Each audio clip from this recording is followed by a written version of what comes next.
romance novels? Well, this is definitely going to be the book for you. Hi, it's a Southern Thing, and today we are going over It Ends With Us. If this is a book that you would be interested in to know about the review, please make sure that you like, comment, and subscribe, and I'll see you in just a bit. May need this nugget of encouragement. Things will be alright, so quit your worry. I get it. The odds seem stacked back against the wall, but even consider it such, no, you'll stand tall.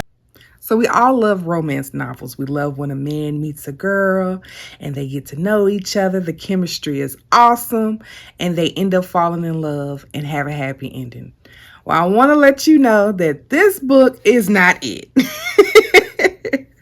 Hey y'all, it's a Southern Thing book club, and today we're going over It Ends With Us. Today I will be talking about the book review. The movie will be coming out on August the 9th of 2024, but we are just going to be reviewing the book for today. We got our main characters, who is Lily Bloom, Ryle Kincaid, and Atlas Corrigan. She basically has to decide who is she going to be with at the end. I would like to say that this video is for entertainment and opinion based only. Please do not drag me in the comments. I hope that you do enjoy this book review because I will be doing it from beginning to end for the full entirety. There will be spoiler alerts and trigger warnings in this video as well. So if this is not something that you are interested in hearing, please, I'm so sorry, you're going to have to exit. We start off this story in Maine. Lily Bloom, who is our main character, is giving the eulogy for her father, who has just passed. And although they don't have the best relationship, she starts off the story by letting everyone know that she is here to tell about 5 things that she can say about her father in good faith. Although she says nothing, she stands there completely quiet.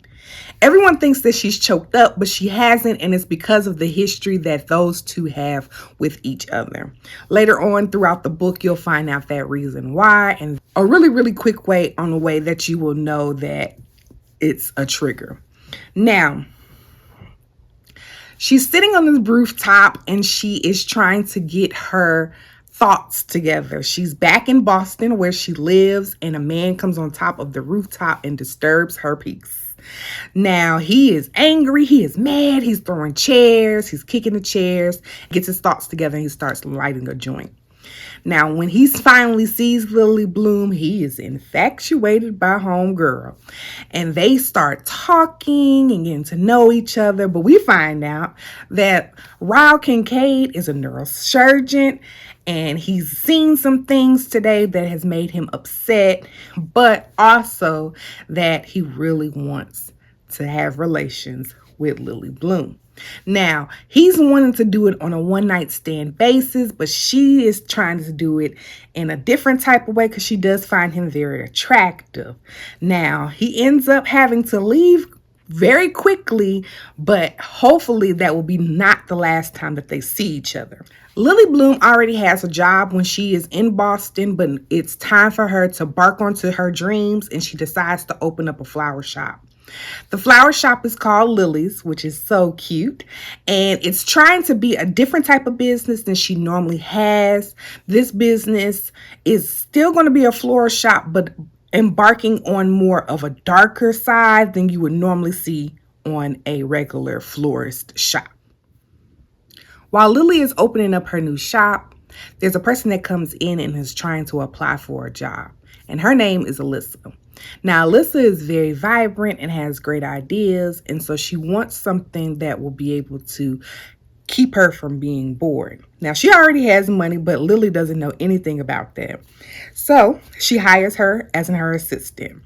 They start working on the shop and clearing it out, and Lily and Alyssa are going to clean up the shop, but as they're going through the process, Lily ends up falling and hurting her ankle. Alyssa immediately gets on the phone and she calls her brother and tells him to come over with the first aid kit so they can help out Lily, not knowing that the person that's coming with Marshall, her husband, is Ryle Kincaid. Now, they're all there trying to get their thoughts together, but not knowing that those two have already met before. They finally have their second chance of being able to talk to each other. So they talk and get to know each other again, and they say that he can't stop thinking about her. So it starts their happy beginnings. So now they're starting to date. They're getting to know all of the family members and hanging out with each other. And it's a good chance of them possibly falling in love, but we don't know yet. But trouble rocks paradise when one of Lily's ex-boyfriends comes back to see her. Now, it was by mistake. It wasn't something that was planned out. Lily gets a chance to go spend time with her mother at a restaurant, and Ryle joins her.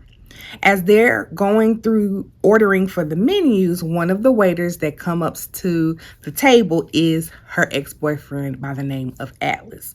Now, a quick story about Atlas is when Lily was 16 years old, she lived with her mom and dad in Maine. And so she was going back and forth to school, and there was a kid that used to live in the house behind her. Now, this house that he lived in was not a normal house. This was an abandoned house, and he was homeless. So she saw that and used to go give him food, ask him to come over and watch Ellen with her because she loved Ellen DeGeneres.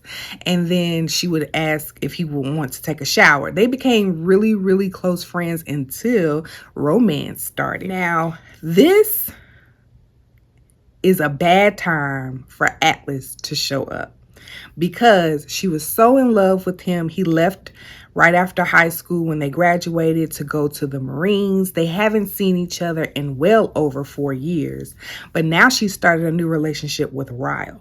So it's kind of difficult for her, and it puts her in a dilemma because she has to choose almost who she wants to be with. But Atlas has pretty much put a halt to it because he says that he's been in a relationship with Cassie for about a year, and Ryle and Lily have been in a relationship for about a year as well.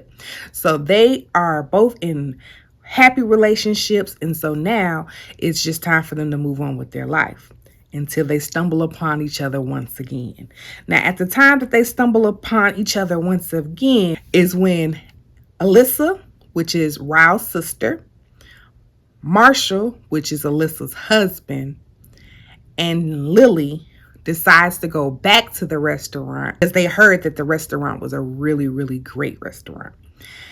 So as they go back to the restaurant, we find out that Atlas is not just the waiter, he is the owner of the restaurant, and he really wants to be back with Lily. Now, Lily tries to play it off as if she doesn't want to be with him, but in her mind, she really does. What happens is Lily goes to the bathroom, Atlas follows her, and he confesses his love. And she really has to make a decision because she's really invested in Ryle at this point. Well, once Ryle comes back to the bathroom to check on Lily, Atlas and Ryle get into a fight. Now, this starts the turmoil of Ryle because we find out that he is a little bit abusive. Now, we also find out earlier in the book that I forgot to mention, the fact is he has a temper. And the reason why he has a temper is because when he was young, about 6 years old, he was playing with a gun and ended up killing his own brother. So since then, through therapy and trying to go to school, a lot of pressure has been on him and he really has not been the same. So he takes out his anger when something makes him really mad. And at the time when he is having this fight with Lily on who she's really going to choose, she says she only wants to be with Ryle, and that is her forever partner. Well, this time after seeing Atlas, she is still thinking about him just a little bit, but she really wants to stay committed to Ryle. Atlas shows up to her flower shop and lets her know that I know you're in love, but if you ever need me, please give me a call. I'm going to take a sticky note. I'm going to put it in your phone. I'm going to hide it. But whenever you need me, please make sure that you give me a call. Throughout all of this, Ryle and Lily do go up through their ups and downs, and they do learn a little bit about each other. but they decide to get married. Shortly after the marriage, they are going to work and they're going back to their normal lives, and they are really living in happily ever after. Ryle decides to get an apartment, which is in the same building as his sister, and they are trying to make the best of where they live. Now, the fairy tale kind of ends a little bit when Ryle is asking certain questions that Lily cannot answer.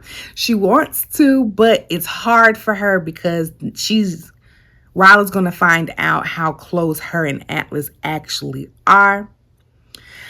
But it makes Ryle very, very angry. And we see a side of Ryle that we don't like to see. I do apologize. This is the part where the triggers start. Ryle is becoming super abusive. And it's really his temper of how he was raised and basically how he deals with a lot of pressure. Ryle is hitting on Lily and she just doesn't know what to do. She's reminded of how her dad used to beat on her mom, and he was another person who was a little bit abusive. Well, not even a little bit abusive. He was a lot of bit abusive. Her dad will really torment her mom for the littlest things, parking in the driveway or parking in his parking spot, and they have been to blows when it came to certain things. So she's already seen throughout her life what abuse looks like and how she's dealt with it as a child. At this point in the story, Ryle is getting more aggressive by the day, and Lily just cannot handle it. So she decides to go ahead and ask for a divorce after she finds out that she was pregnant with Ryle's baby. She cannot live her life with Ryle anymore. She doesn't know if he will do any of the things that he was doing before, and it's just too much for them to handle. So she decides to go ahead and ask for a divorce, and they move on with their lives. Now, as they're trying to move on with their lives, they have to cut the responsibilities of the child. So now it's deciding on who gets the baby on certain days, and they start working it out. But the story pretty much ends at the fact that she has to make a choice. And so when she asked for that divorce, she knew for a fact that she wasn't going to be with Ryle anymore, and it leaves Atlas. She's walking down the street one day, and she runs into Atlas. After giving the baby to Ryle, she ends up going to talk to Atlas, and Atlas says, I think I'm at the point in my life where I'm ready to be the man that you want. And she ends up saying, okay, I'm ready. Now there's a second book which it starts with us. I haven't got a chance to read that, but I will get a book review for us once I finish reading that book. I'm very excited to see what this movie will portray. I've seen so many different adaptations of different movies so far, and it's never the same, and we don't know what to expect. So hopefully they don't change the story too much. I hope that it pretty much stays about the same. We just want to see it being brought to life. Blake Lively is going to be playing the main character, and it ends with us on August the 9th, and we are going to be very happy to see her because we like Blake Lively. So I truly enjoyed the book. It does leave us with some questions because, of course, we need to know what happens with Atlas and Lily as they progress throughout life and dealing with when Ryle finds out or the other family members find out. But I do want to say, if you are a person who is dealing with abuse in your household, or if you're dealing with it, you always have someone that you can speak to just as a confidant, or you can be able to, or write journals. Be able to get your anger out on paper. Please do not bottle it up. Try to be a person who can communicate on how you feel. That's the only thing that I would say that is the best advice. That's the only thing that I can say would be the best advice. This book was a little sad for me because I never want to see a woman that's in that type of situation. And I felt like I'm always a friend that can be able to talk to anyone. I can't make decisions for you, but I can definitely hear you out if you need to vent or anything of that sort. So I did enjoy the book. I'll give this book about a 4. I'm interested to see what it will do for the movies. And I hope that you enjoyed this book review. We love sharing content to its entirety. I'm so sorry for those who don't like the spoiler alerts. I'm sorry this won't be the video for you. But if you like more content like that, please follow, like, and don't forget our platforms where you can discuss this topic even more. We have a Telegram that has the book club. We have our Instagram, and don't forget the comments because I love hearing from you guys and what you thought about the book. Please tell me what you thought because I know you have an opinion on this book particular. See you guys on August the 9th when I do the movie review for It Ends With Us. Bye, guys. May need this nugget of encouragement. Things will be alright, so quit your worrying. I get it. The odds seem stacked back against the wall, but even